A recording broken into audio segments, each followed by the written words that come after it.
नमस्कार दोस्तों, आज हम बात करने जा रहे हैं उस ब्रांड की जिसने एक समय में भारत के हर घर में अपनी खास जगह बनाई थी।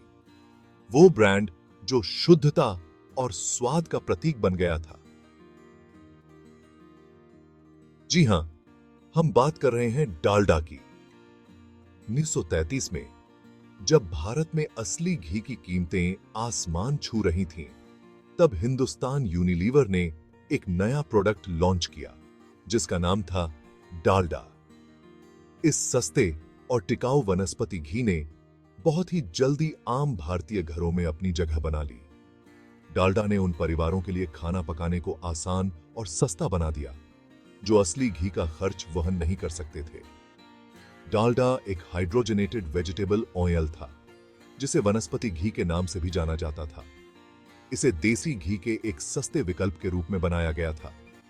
निचले और मध्यम वर्ग के लिए शुद्ध घी महंगा और दुर्लभ था।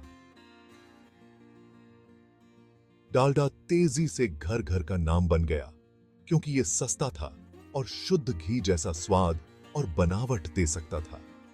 डालडा नाम खुद डाडा से आया है, जो कि एक डच कंपनी थी जो हाइड्रोजनेटेड ऑयल देती थी और एल लेवर ब्रदर्स से लिया गया है। अब चलते हैं 1940 और 1950 के दशक में।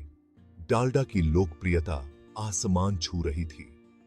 यह भारतीय रसोइयों का मुख्य हिस्सा बन गया, खासकर मध्यम वर्ग के परिवारों के लिए जो शुद्ध घी नहीं खरीद सकते थे। तलने से लेकर बेकिंग तक डालडा हर जगह था और इसे स्थानीय रूप से उपलब्ध तेलों और फैट्स के मुकाबले ज्यादा स्वास्थ्यवर्धक और साफ सुथरा विकल्प बताया जाता था। लेकिन डालडा का असर सिर्फ रसोई तक ही सीमित नहीं था। डालडा रखना और इस्तेमाल करना एक स्टेटस सिंबल बन गया जो एक आधुनिक प्रगतिशील घर को दिखाता था। इसने भारत में फूड सेक्टर के औद्योगिकीकरण में भी योगदान दिया और दूसरे प्रोसेस्ड फूड्स के लिए रास्ता खोला। हालांकि 1980 और 1990 के दशक में डालडा का राज खत्म होने लगा। ट्रांस फैट्स को लेकर स्वास्थ्य संबंधी चिंताएं उभरने लगीं, जो डालडा जैसे हाइड्रोजनेटेड ऑयल्स में बहुत होते थे। रिसर्च ने ट्रांस फैट्स को दिल की बीमारियों से जोड़ा, जिससे लोगों ने स्वास्थ्यवर्धक तेलों जैसे सूरजमुखी, सोयाबीन और ऑलिव ऑयल की तरफ रुख करना शुरू किया। स्वास्थ्य के प्रति जागरूकता बढ़ने और दूसरे कुकिंग ऑयल्स की उपलब्धता बढ़ने से डालडा के मार्केट शेयर में काफी गिरावट आई।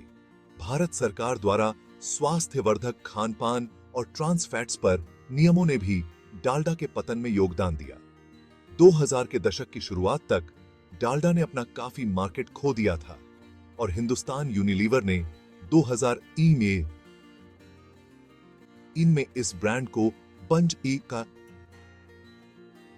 इंडिया को बेच दिया। हालांकि डालडा की मौजूदगी कम हो गई है, इसकी विरासत बनी हुई है। यह एक ऐसा ब्रांड था जिसने भारतीय पाक इतिहास के एक युग को परिभाषित किया और फूड इंडस्ट्री पर स्थायी प्रभाव डाला।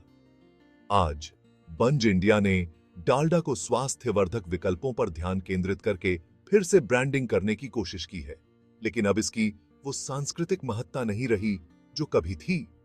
संक्षेप में, डालडा की कहानी नवाचार, सामाजिक प्रभाव और अंततः पतन की कहानी है, जो बदलती उपभोक्ता प्राथमिकताओं और स्वास्थ्य जागरूकता से प्रेरित है।